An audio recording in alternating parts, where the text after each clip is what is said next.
பிக்மை stocks நேயர்களுக்கு வணக்கம். இப்போ ஒரு 180 வருஷ பழமையான ஒரு கம்பெனி திடீர்னு ஒரு சிலிக்கன் வேலி ஸ்டார்ட் அப் மாதிரி லாபத்தை குவிச்சா எப்படி இருக்கும்? கேக்குறதுக்கே ரொம்ப ஆச்சரியமா இருக்கு. ஆமா, அதுவும் நம்ம இந்தியாவின் மிக பழமையான பங்குச் சந்தையான பிஎஸ்சி, அதாவது பாம்பே ஸ்டாக் எக்ஸ்சேஞ்ச், அவங்க வரலாற்றிலே இதுவரைக்கும் இல்லாத அளவுக்கு ஒரு பிரம்மாண்டமான லாபத்தை ரீசெண்டா பதிவு செஞ்சிருக்காங்க. கரெக்ட். ஒரு பக்கம் பார்த்தா லாபம் விண்ண முட்டுது. அதான், ஆனா நீங்க கொஞ்சம் உற்று கவனிச்சீங்கன்னா சந்தையோட முன்னணி ஆய்வாளர்கள், அதாவது அனலிஸ்ட்ஸ் எல்லாம் இந்த கம்பெனியோட எதிர்கால லாப கணிப்புகளை ரொம்ப அமைதியா ரகசியமா குறைச்சுக்கிட்டு வராங்க. இது ஆக்சுவலா ஒரு மிகப்பெரிய முரண்பாடு. கண்டிப்பா. லாபம் எப்படி உச்சத்துல இருக்கும்போது எதிர்கால கணிப்புகளை ஏன் குறைக்கணும்? எதையோ ஒண்ணு நம்ம சந்தை தவற விடுது இல்லையா? இது மார்க்கெட்ல நம்ம அடிக்கடி பாக்குற ஒரு சிறப்பான உளவியல் மாயை தாங்க.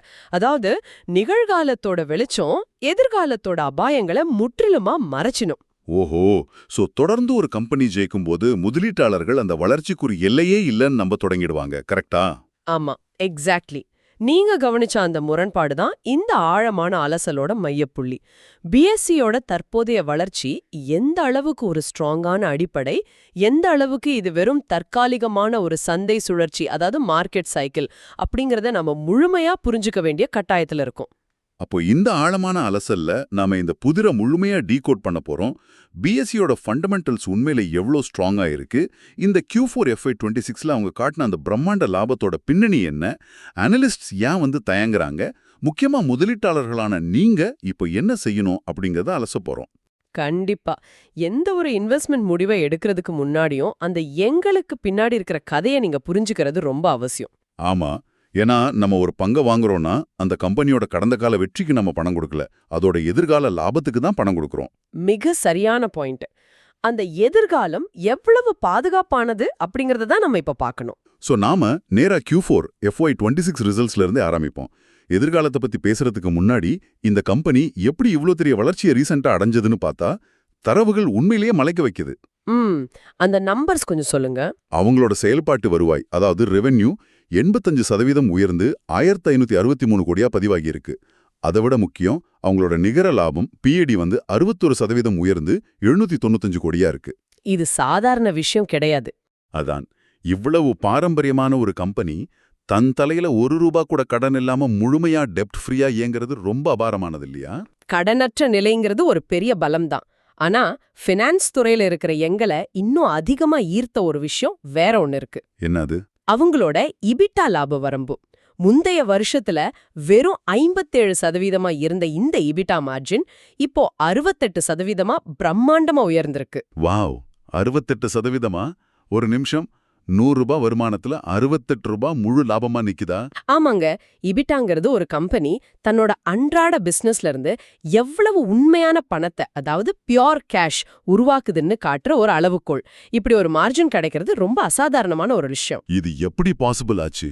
ஏதோ ஒரு குறிப்பிட்ட பிரிவுல உங்களுக்கு ஒரு மிகப்பெரிய ஜாக்பாட் அடிச்சிருக்கணும். அந்த ஜாக்பாட் பேரு தான் டெரிவேட்டிவ்ஸ். இன்னும் குறிப்பா சொல்லணும்னா சென்செக்ஸ் வீக்லி ஆப்ஷன்ஸ். ஆமா, அந்த வீக்லி எக்ஸ்பைரி ஆப்ஷன் சொல்றீங்களா? ஆமா, அதேதான். இந்த ஒரு குறிப்பிட்ட பிரிவுல மட்டுமே அவங்களோட வால்யூம்ஸ் பல மடங்கு அதிகமா இருக்கு. வருவாய் 114% உயர்ந்திருக்கு. இப்போ பங்கு சந்தைக்கு வர்ற பலரும் லாங் டேர்ம் இன்வெஸ்ட் பண்றதை விட டெய்லி ட்ரேடிங் பண்றதுல தானே அதிக ஆர்வம் காட்டுறாங்க. கரெக்ட். குறிப்பா இந்த வீக்லி ஆப்ஷன்ஸ் அவங்களுக்கு ஒரு லாட்டரி டிக்கெட் மாதிரி ஆயிடுச்சு.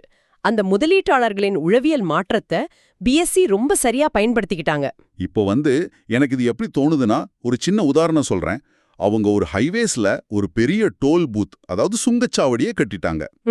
வழக்கமா ஒரு 100 கார்கள் போற அந்த ரோட்ல திடீர்னு ஒரு திருவிழா சீசன் மாதிரி ஆயிரக்கணக்கான கார்கள் ரொம்ப வேகமா பயணிக்க தொடங்குது. சுங்கச்சாவடியில் இருக்கிற ஆட்களோ கட்டமைப்பு செலவுகளோ பெருசா மாறப்போறதில்ல. ஆமா, கரெக்ட். ஆனா கார்கள் போக போக சுங்க கட்டணம் மட்டும் எந்த ஒரு சிரமமும் இல்லாம, கூடுதல் செலவும் இல்லாம நேரா கல்லாவுல குவிஞ்சுக்கிட்டே இருக்கு. அப்படிதானே? இது மிக சரியான ஒரு ஒப்பீடு. இதத்தான் நாங்க ஃபைனான்ஸ்ல ஆபரேட்டிங் லெவரேஜ் அப்படின்னு சொல்வோம். ஓகே, ஆபரேட்டிங் லெவரேஜா? ஆமா, ஒரு கம்பெனியோட ஃபிக்ஸ்ட் காஸ்ட், அதாவது சர்வர் மெயின்டெனன்ஸ், டெக்னாலஜி, பணியாளர் சம்பளம், இதெல்லாம் ஏறக்குறைய ஒரே அளவுல தான் இருக்கும். ஆனா வர்த்தகம் அதிகமாகுது. கரெக்ட். நீங்க சொன்ன மாதிரி கார்களோட எண்ணிக்கை பல மடங்கு அதிகரிக்கும் போது அந்த ஒவ்வொரு புது கார்ட் இருந்தும் வர டோல் ஃபீஸ் நேரா லாப கணக்குக்கு போயிடும். அந்த மேஜிக் தான் பிஎஸ்சியோட லாப வரம்ப 57ல இருந்து 68% உயர்த்துச்சு. ஆனா இதுல எனக்கு ஒரு நியாயமான கேள்வி வருது. அந்த டோல் பூத்ல எப்போதுமே இதே அளவு கூட்டம் இருக்குமா? அடுத்த நிதியாண்டான FY27க்கான எதிர்பார்ப்புகளை பார்க்கும்போது நிர்வாகம் அனலிஸ்டும் சுத்தமா முரணான திசைகள்ல பயணிக்கிறாங்க. எப்படி சொல்றீங்க? இப்போ பிஎஸ்சி மேனேஜ்மெண்ட் என்ன சொல்றாங்கன்னா, சுமார் 1.75 முதல் 1.8 ட்ரில்லியன் வரை நிதி திரட்டக்கூடிய 250க்கும் மேற்பட்ட புது ஐபிஓக்கள் வரப்போகுதுன்னு சொல்றாங்க. ஒவ்வொரு ஐபிஓ வரும்போதும் அவங்களுக்கு ஒரு பெரிய ஃபீஸ் கிடைக்கும். அதனால லாபம் குறையாதுன்னு அவங்க நம்புறாங்க. ஆமா. ஆனா மறுபக்கம் ஜெஃப்ரீஸ் மாதிரி முன்னணி இன்வெஸ்ட்மெண்ட் அனலிஸ்ட் FY27 மற்றும் FY28க்கான அவங்களோட இபிஎஸ் கணிப்புகளை, அதாவது ஒரு பங்கு ஈட்டி தரும் லாப கணிப்புகளை 4ல இருந்து 5% வரை குறைச்சிருக்காங்க. அவங்க பிஎஸ்சி நஷ்டமடையும்னு சொல்லல, ஆனா இப்போ இருக்கிற இந்த அதீத வளர்ச்சி வேகம் இனிமேல் இருக்காது, இது குறைய தொடங்கும்னு ரொம்ப தெளிவா எச்சரிக்கிறாங்க. ஒரு நிமிஷம், எனக்கு இது சுத்தமா முரண்பாடா படுது. ஒரு பக்கம் 250 ஐபிஓக்கள் வரிசை கட்டி நிக்குது, Sensex index options market share 40% தொடப்போகுதுன்னு மார்க்கெட்ல பயங்கர கொண்டாட்டம். அப்படி இருக்கும்போது இவங்க எதை பார்த்து பயப்படுறாங்க? அங்கதான் நீங்க கொஞ்சம் ஆழமா பார்க்கணும். அது ஒரு மிக முக்கியமான கட்டமைப்பு சிக்கல். சாதாரண முதலீட்டாளர்கள் பார்க்க தவறுற ஒரு விஷயம். அது என்ன விஷயம்? இது ஒரு சைக்கிளிக்கல் பீக், அதாவது சுழற்சி முறையோட உச்சம். நிலையான கட்டமைப்பு வளர்ச்சி கிடையாது. தற்போதைய லாபம் முழுக்க அதிக ரிஸ்க் உள்ள ஒரே ஒரு பிரிவை மட்டும் ரொம்ப சார்ந்து இருக்கு. அதுதான் சென்செக்ஸ் வீக்லி ஆப்ஷன்ஸ். ஓ, ஐபிஓக்களால வர்ற லாபம் நிரந்தரம் இல்லையா? ஐபிஓ ஃபீஸ் ஒரு தடவை மட்டும் கிடைக்கிற வருமானம். ஆனா ஆப்ஷன்ஸ் வர்த்தகம் தினசரி புழக்கம். இங்க பிரச்சனை என்னன்னா, செபி சிறு முதலீட்டாளர்கள் இந்த ஆப்ஷன்ஸ்ல அதிகமா பணத்தை இழக்கிறத பார்த்து ரொம்ப கவலை அடைஞ்சிருக்காங்க. அதாவது செபியோட ரெகுலேஷன்ஸ் வரப்போகுதுன்னு சொல்றீங்களா? கண்டிப்பா. ஒருவேளை செபி F&O வர்த்தகத்துக்கான லாட் சைஸை அதிகமாக்குனாலோ அல்லது வீக்லி எக்ஸ்பைரிய மாசத்துக்கு ஒரு முறைன்னு மாத்தி அமைச்சிட்டாலோ என்னாகும்? அப்படி ஒரு விதிமுறை வந்தா சிறு முதலீட்டாளர்கள் ஆப்ஷன்ஸ்ல ட்ரேட் பண்றதே ரொம்ப கஷ்டமாயிடுமே. எக்ஸாக்ட்லி. வால்யூம் அப்படியே சரிஞ்சிரும். வால்யூம் குறைஞ்சா உங்க டோல் பூத்ல கார்கள் குறையிற மாதிரி பிஎஸ்சியோட வருவாயும் உடனே அடி வாங்கும். இதைத்தான் நாங்க கான்சென்ட்ரேஷன் ரிஸ்க் அப்படின்னு சொல்லுவோம். ஓஹோ, ஒரே ஒரு ப்ராடக்ட்டை மட்டும் நம்பி இவ்ளோ பெரிய லாபத்தை சம்பாதிக்கிறது எப்போதுமே ஆபத்து தான். ஆமா, சந்தையோட வொலாட்டிலிட்டி கொஞ்சம் குறைஞ்சா கூட ட்ரேடர்ஸ் ஆப்ஷன்ஸ் பக்கம் வர்றத குறைச்சுப்பாங்க. இத முன்கூட்டியே கணிச்சுதான் ஜெஃப்ரீஸ் தங்களோட கணிப்புகளை குறைச்சிருக்காங்க. இது ஒரு லாபம் ஈட்டுறதுக்கும் அந்த லாபத்தோட தரத்துக்கும், அதாவது குவாலிட்டி ஆஃப் ஏர்னிங்ஸ்க்கும் உள்ள வித்தியாசத்தை ரொம்ப தெளிவா காட்டுது. கரெக்ட். சரி, கம்பெனி இப்போதைக்கு நல்ல லாபத்துல தான் இயங்குதுன்னு வச்சுப்போம். ஆனா ஒரு பொருளோட தரம் எவ்வளவு சிறப்பா இருந்தாலும் அதுக்கு நாம எவ்வளவு விலை கொடுக்கறோம் அப்படிங்கறது ரொம்ப முக்கியம் இல்லையா? மார்க்கெட்ல அதுதான் பேசிக் ரூல். நான் இந்த வேல்யூவேஷன் தரவுகளை பார்த்தப்போ எனக்கு கொஞ்சம் தலை சுத்திருச்சு. ட்ரெண்ட்லைன் தளத்தின்படி பிஎஸ்சி ஒரு எக்ஸ்பென்சிவ் ஸ்டார், அதாவது விலை உயர்ந்த நட்சத்திரம்னு வகைப்படுத்தப்பட்டிருக்கு. ஆமா, அதோட தற்போதைய பிஇ ரேஷியோ பாத்தீங்கன்னா 65 முதல் 70 மடங்கா இருக்கு. அதாவது பிஎஸ்சி கம்பெனி சம்பாதிக்கிற ₹1 லாபத்துக்காக நாம முதலீட்டாளர்களா ₹70 கொடுக்க தயாரா இருக்கோம்னு அர்த்தம். ₹1க்கு ₹70? ஆமா, இது ஒரு மிகப்பெரிய பிரீமியம் தான். பல ஃபைனான்ஸ் வெப்சைட்ஸ்ல இதோட இன்ட்ரின்சிக் வேல்யூ, அதாவது உண்மையான மதிப்பை கணக்கிட்டு பார்க்கும்போது அது சுமார் ₹839 இருந்து ₹1068 தான் இருக்கணும்னு சொல்றாங்க. ஆனா சந்தையில இன்னைக்கு அதோட விலை என்ன? இன்னைக்கு மார்க்கெட்ல அது சுமார் ₹4000 ட்ரேட் ஆகிட்டு இருக்கு. இதோட அர்த்தம் இந்த பங்கு அதோட உண்மையான மதிப்பை விட 300 முதல் 400% வரை ஓவர் வேல்யூட் ஆயிருக்கு. இதை தெரிஞ்சும் மக்கள் ஏன் இந்த விலைக்கு வாங்குறாங்க? ஏன்னா அவங்க எதிர்காலத்துல வரப்போற பல வருஷ லாபத்தையும் இப்போதே கணக்குல சேர்த்து பிரீமியம் கொடுத்து வாங்குறாங்க. இத நாம அதோட முக்கிய போட்டியாளரான NSEயோட ஒப்பிட்டு பார்த்தா இந்த வேல்யூவேஷன் எவ்வளவு அபாயகரமானதுன்னு உங்களுக்கு தெளிவா புரியும். ஓகே, NSEயோட நிலைமை என்ன? இந்தியாவோட பங்கு வர்த்தகத்துல NSE தான் மிகப்பெரிய மார்க்கெட் லீடர். அவங்க ரொம்பவும் நிலையானவங்க. ஆனா அவங்களோட PE ரேஷியோ வெறும் 33.5 மட்டும்தான். அது மட்டும் இல்லாம NSE தன்னோட முதலீட்டாளர்களுக்கு 2.1% டிவிடெண்ட் வேற தராங்க. ஒரு நிமிஷம், மார்க்கெட் லீடரா இருக்கிற NSEயோட PE 33.5 இருக்கும்போது இரண்டாவது இடத்துல இருக்கிற BSEக்கு 70 PE கொடுக்கறது மிகப்பெரிய முரண்பாடு இல்லையா? அது முரண்பாடுதான். ஆனா லாப வளர்ச்சியில என்எஸ்சியை விட பிஎஸ்சி ரொம்ப வேகமா ஓடிட்டு இருக்கு. என்எஸ்சி 47% வளரும்போது பிஎஸ்சி 70% வளர்ச்சியில இருக்காங்க. இதை எப்படி நாம புரிஞ்சுக்கிறது? எனக்கு இது ஆக்சுவலா ரெண்டு வேற வேற வாகனங்களை ஒப்பிடுற மாதிரி தோணுது. எப்படி ஒப்பிடலாம்னு நினைக்கிறீங்க? அதாவது பிஎஸ்சி அப்படிங்கிறது ரொம்ப வேகமா பறக்கக்கூடிய, பார்க்கறதுக்கு ரொம்ப கவர்ச்சியான, ஆனா விலை ரொம்ப அதிகமா இருக்கிற ஒரு ஸ்போர்ட்ஸ் கார் மாதிரி. வேகம் இருக்கு, ஆனா எந்த நேரத்திலயும் சின்னதா ஒரு கல்லுல மோதினா கூட பெரிய விபத்து நடக்கலாம். ஆனா என்எஸ்சி அப்படிங்கிறது ரொம்ப விலை இல்லாத, பாதுகாப்பான, நம்பகமான ஒரு எஸ்யூவி கார் மாதிரி. நான் சொல்றது கரெக்டா? ரொம்ப அருமையான விளக்கம். இதை இன்னும் ஒரு பெரிய பொருளாதார கண்ணோட்டத்துல பார்த்தா மார்க்கெட்டோட எதிர்பார்ப்புகள் முழுமையா புரியும். சந்தை பாஷையில பிரைஸ்டின் அப்படின்னு ஒரு வார்த்தை உண்டு. ஓ, முன்கூட்டியே விலையில சேர்த்துடுறது கரெக்டா? எக்ஸாக்ட்லி. எதிர்காலத்துல நடக்க போற எல்லா நல்ல விஷயங்களையும் லாபங்களையும் இப்போதே பங்கு விலையில ஏத்திடுறது. பிஎஸ்சியோட பங்கு விலை இப்போ அப்படித்தான் இருக்கு. எல்லாமே அவங்க நினைச்ச மாதிரி பெர்ஃபெக்ட்டா நடக்கும்னு நம்பி விலை உச்சத்துல உட்கார்ந்திருக்கு. ஆனா நிஜ உலகத்துல எல்லாமே எப்போதுமே ரொம்ப சரியா நடக்குமா என்ன? அதுதான் பெரிய சிக்கல். லாபத்துல ஒரு சின்ன சறுக்கல் வந்தாலோ அல்லது நம்ம முன்னாடி பேசின மாதிரி செபியோட ஒரு சின்ன கட்டுப்பாடு வந்தாலோ பங்கு சந்தை அத ரொம்ப கடுமையா தண்டிக்கும். ஓஹோ, விலை சரிஞ்சிடுமா? ஆமா, முதலீட்டாளர்கள் நாம இதுக்கு 70 மடங்கு விலை கொடுத்தது முட்டாள்தனோன்னு உணர்ந்து அத உடனே 40 மடங்கு இருக்கோ அல்லது 30 மடங்கு இருக்கோ குறைப்பாங்க. லாபம் குறையலைனா கூட மக்கள் கொடுக்க தயாரால் இருக்கிற அந்த பிரீமியம் குறைஞ்சிடும். இதத்தான் டீரேட்டிங் ரிஸ்க் அப்படின்னு சொல்றாங்களா? ஆமா, இந்த ரீரேட்டிங் நடக்கும்போது பங்கோட விலை 30 அல்லது 40% கூட ரொம்ப ஈஸியா சரிஞ்சிடும். ஆக கம்பெனியோட பிசினஸ் நல்லா இருந்தாலும் பங்கோட விலை அதையும் தாண்டி பல மைல்களுக்கு முன்னாடி ஓடிடுச்சு அப்படிங்கறத நம்ம புரிஞ்சுக்க முடியுது. கரெக்ட். சரி, இவ்ளோ ஆழமான டேட்டாவை பார்த்தாச்சு. இப்போ முதலீட்டாளர்களும் வர்த்தகர்களுமான உங்களுக்கான அடுத்த கட்ட நடவடிக்கை என்ன? இதை வச்சு நான் என்ன முடிவெடுக்கிறது அப்படின்னு நீங்க கேட்கறது எனக்கு புரியுது.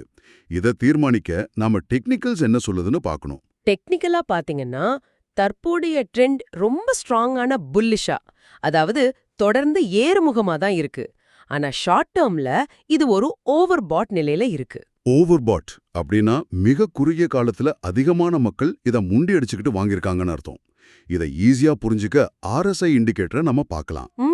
இது எப்படின்னா, ஒரு ஓட்டப்பந்தய வீரர் தொடர்ந்து ரொம்ப வேகமா ஓடுனா எப்படி அவருக்கு மூச்சு வாங்குமோ, அதே போல ஒரு பங்கு தொடர்ந்து ஏறிக்கிட்டே இருந்தா அது கொஞ்சம் ஆசுவாசப்படுத்திக்க, அதாவது இளைப்பாற வேண்டிய கட்டாயத்துல இருக்குன்னு அர்த்தம். ரொம்ப கரெக்ட். அதனால நீங்க கவனிக்க வேண்டிய முக்கிய ரெசிஸ்டன்ஸ் லெவல்ஸ் சொல்றேன், நோட் பண்ணிக்கோங்க. ஓகே, சொல்லுங்க. சுமார் 4038 மற்றும் 4396. இந்த புள்ளிகள்ல நிறைய பேர் லாபத்தை புக் பண்ண நினைப்பாங்க. சோ பங்கு இந்த விலையை தாண்டி மேல போக கொஞ்சம் சிரமப்படலாம். ஓகே, அப்போ சப்போர்ட் லெவல்ஸ் என்னவா இருக்கும் ஒருவேளை கீழே இறங்குனா? கீழே இறங்குனா சப்போர்ட் லெவல்ஸ் சுமார் 3446 மற்றும் 3177. இந்த இடங்களுக்கு விலை வரும்போது திரும்பவும் வாங்குறவங்க உள்ளே வர வாய்ப்பு இருக்கு. சூப்பர். இந்த ரெசிஸ்டன்ஸ் மற்றும் சப்போர்ட் நிலைகள்ல வச்சுக்கிட்டு நாம ஒரு தெளிவான வியூகத்தை அமைக்கலாம். இத 3 வகையான முதலீட்டாளர்களுக்கும் நாம தனித்தனியா பிரிச்சு சொல்லுவோம். கண்டிப்பா. முதல்ல 5 வருஷத்துக்கு மேல முதலீடு செய்ய நினைக்கிற லாங் டர்ம் இன்வெஸ்டர்ஸ். நீங்க ஒருவேளை இந்த பங்கை ஒரு 500 ரூபாய்க்கோ இல்ல 1000 ரூபாய்க்கோ வாங்கியிருந்தா உங்களுக்கு இது கண்டிப்பா ஒரு மல்டி பேக்கரா மாறி இருக்கும். இந்த உச்ச விலையில நீங்க என்ன செய்யணும்? நீங்க லாங் டர்ம் முதலீட்டாளரா இருந்தாலும் எந்த ஒரு பங்கும் ஒரே நேர்கோட்ல எப்பவும் மேல போகாது அப்படிங்கறத ஞாபகம் வச்சுக்கணும். உங்களுக்கு இப்போ நல்ல லாபம் கிடைச்சிருந்தா இந்த உச்ச விலையில உங்க மொத்த பங்குகள்ல ஒரு பகுதியை விற்று பார்ஷியல் ப்ராஃபிட் புக்கிங் பண்றது ரொம்ப புத்திசாலித்தனமான முடிவு. ஓகே, அப்ப முழுசும் விற்க வேணாம். ஆனா உங்க மொத்த முதலீட்டு போர்ட்ஃபோலியோல இது ஒரு சேட்டலைட் பங்கா மட்டும்தான் இருக்கணும். அதாவது உங்க போர்ட்ஃபோலியோவோட மைய பகுதியா அதிக வெயிட்டேஜ் கொண்டதா இது இருக்கக்கூடாது. ஒரு 5 இல்ல 10% மட்டும் இருக்கிறது சேஃப். அடுத்து நடுத்தர கால முதலீட்டாளர்கள், அதாவது 1 முதல் 3 வருஷம் வரை இன்வெஸ்ட் பண்ணி ஒரு நல்ல லாபத்தை எதிர்பார்க்கிறவங்க, அவங்க இப்போ என்ன செய்யணும்? இந்த வேகமான ரயில்ல ஓடி போய் இப்போ ஏறணுமா? கட்டாயமா கூடாது. ஃபோமோன்னு சொல்ற ஃபியர் ஆஃப் மிஸ்ஸிங் அவுட் பயத்துல அவசரப்பட்டு இந்த உச்ச விலையில வாங்காதீங்க. ஆமா, நாம எங்க ஒரு நல்ல வாய்ப்பை தவறி விட்டுடுவோமோங்கிற பயம் நிறைய பேருக்கு வரும். அதான் மார்க்கெட்ல எப்போதுமே ஒரு கரெக்ஷன் வரும். விலை ஒரு 15 முதல் 25% வரை சரிஞ்சு நாம முன்னாடி சொன்ன அந்த 3446 அப்படிங்கிற சப்போர்ட் நிலைகளை தொடும்போது வாங்குறது மட்டும்தான் பாதுகாப்பானது. முதலீட்ல பொறுமைதான் மிகப்பெரிய லாபம். மிக தெளிவான அறிவுரை. கடைசியா மார்க்கெட்டோட நாடி துடிப்பை டெய்லி கவனிக்கிற ட்ரேடர்ஸ், நீங்க ட்ரெண்டை ஃபாலோ பண்றவங்களா இருந்தா மார்க்கெட் ஏறுமுகமா இருக்கும்போது அதோட சேர்ந்து நீங்களும் பயணிக்கலாம். ஆனா 5 முதல் 8% வரம்புல ரொம்ப கடுமையான ஒரு ஸ்டாப் லாஸ் வச்சுக்கோங்க. ஒருவேளை ட்ரெண்ட் மாறுனா உங்க மொத்த கேபிட்டலும் காலியாகிடுற அபாயம் இங்க அதிகமா இருக்கு. கரெக்ட். ட்ரேடர்ஸ் கவனிக்க வேண்டிய இன்னொரு மிக முக்கியமான விஷயம், ஓவர் நைட் ரிஸ்க் எடுக்கிறத தவிர்க்கிறது. அதாவது இன்னைக்கு வாங்குனத நாளைக்கு வரைக்கும் வச்சிருக்க கூடாது. ஆமா, இன்னைக்கு மாலையே உங்க ட்ரேட முடிச்சிட்டு நிம்மதியா தூங்க போங்க. நாளைக்கு காலையில மார்க்கெட் ஓபன் ஆகும்பொழுது செபி கிட்ட இருந்தோ இல்ல வேற எங்கிருந்தோ ஒரு எதிர்பாராத செய்தி வந்தா அது இந்த பங்கை ரொம்ப கடுமையா பாதிக்கும். ஏன்னா இது நியூஸ்க்கு ரொம்ப சென்சிட்டிவான ஒரு பங்கு. நாம இப்போ இந்த ஆழமான அலசலோட இறுதி பகுதிக்கு வந்துட்டோம். புள்ளி விவரங்கள், லாப வரம்புகள், டெக்னிக்கல் லெவல்ஸ்னு எல்லாத்தையும் ரொம்ப ஆழமா பார்த்துட்டோம். ஆமா. ஆனா இந்த மொத்த டேட்டாவையும் தாண்டி நீங்க சிந்திக்க வேண்டிய ஒரு மிக முக்கியமான ஒரு அடிப்படையான கேள்வி ஒன்று இருக்கு. அது என்னன்னா, ஒருவேளை இந்தியாவோட முழு F&O சந்தைக்கான விதிகளையும் செபி முற்றிலுமா மாத்தி அமைச்சா என்ன நடக்கும் அப்படிங்கிறது தான். ஆமா, ஆப்ஷன்ஸ் ட்ரேடிங் சிறு முதலீட்டாளர்களோட சேமிப்பு அழிச்சுக்கிட்டு இருக்குன்னு ஒரு விவாதம் இப்போ நாடு முழுக்க தீவிரமா நடந்துட்டு இருக்கு. கண்டிப்பா. ஒருவேளை செபி ஆப்ஷன்ஸ் வர்த்தகத்துல சிறு முதலீட்டாளர்கள் நுழையிறத கட்டுப்படுத்த பெரிய ரெகுலேஷன்ஸ் கொண்டு வந்தா பங்குச்சந்தை நிறுவனங்களோட எதிர்கால பிசினஸ் மாடல் என்னாலாகும்? வெறும் வர்த்தக கட்டணங்களை மட்டும் நம்பி அந்த 68% லாப வரம்பு அவங்களால நீண்ட காலத்துக்கு தக்க வைக்க முடியுமா? முடியாதுன்னு தான் தோணுது. கம்பெனியோட அடிப்படை பிசினஸ் மாடலே ஆட்டங்கண்டா நாம முன்னாடி பேசின அந்த 70 மடங்கு வேல்யூவேஷன் என்னாகும்? இந்த கேள்விகளுக்கான பதில நீங்க கட்டாயம் யோசிக்கணும். இந்த மார்க்கெட் எந்த நேரத்திலையும் மாறலாம். இன்னைக்கு லாபத்தை கொட்டுற ஒரு எந்திரம் நாளைக்கு அரசாங்கத்தோட ஒரே ஒரு கையெழுத்துல தன் வேகத்தை மொத்தமா இழக்கலாம். அதனால எந்த ஒரு முடிவையும் எடுக்கும்போது கம்பெனி எவ்வளவு வேகமா ஓடுதுன்னு மட்டும் பார்க்காம அந்த பாதை எவ்வளவு பாதுகாப்பானது அப்படிங்கறதையும் சேர்த்தே பாருங்க. அருமையான பாயிண்ட். இப்போ இதற்கெல்லாம் என்ன அர்த்தம்? நீங்க இந்த பிஎஸ்சி பங்க உங்களோட நீண்ட கால வளர்ச்சிக்காக இன்னும் வச்சிருக்க போறீங்களா, இல்ல இந்த விலையில ப்ராஃபிட் புக் பண்ண போறீங்களா? உங்க வியூகம் என்னங்கறத மறக்காம கமெண்ட்ல பதிவு செய்யுங்க. ஃபைனலா ஒரு மிக முக்கியமான டிஸ்க்ளைமர். நாங்க செபியில் பதிவு செய்யப்பட்ட நிதி ஆலோசகர்கள் கிடையாது. We are not SEBI registered advisors. ஆமா, இந்த ஆழமான அலசல்ல நாங்க பகிர்ந்த டேட்டா, ஒப்பீடுகள், பகுப்பாய்வுகள் மற்றும் வியூகங்கள் எல்லாமே உங்களுடைய கல்வி மற்றும் தகவல் நோக்கத்துக்காக மட்டுமே வழங்கப்படுது. பங்குச்சந்தை முதலீடு எப்போதுமே சந்தை அபாயங்களுக்கு உட்பட்டது. எந்த ஒரு பங்கிலும் முதலீடு செய்யும் முன்போ அல்லது ட்ரேடிங் செய்யும் முன்போ தயவு செஞ்சு உங்களோட தனிப்பட்ட நிதி ஆலோசகரை அணுகி உங்களோட ரிஸ்க் எடுக்கும் திறன் மற்றும் நிதி நிலைமைக்கேற்ப சரியான ஆலோசனை பெற்று முடிவெடுங்க. இந்த டீப் டைவ் உங்களுக்கு நிறைய புதிய கோணங்களை கொடுத்திருக்கோன்னு நம்புறோம். எங்களுக்கு பின்னாடி இருக்கிற உண்மைகளை தொடர்ந்து தேடுங்க. மீண்டும் ஒரு சுவாரஸ்யமான மற்றும் ஆழமான அலசல்ல உங்களை சந்திக்கும் வரை சந்தையை உற்று நோக்குங்கள், பாதுகாப்பாக முதலீடு செய்யுங்கள். நன்றி. நன்றி, வணக்கம்.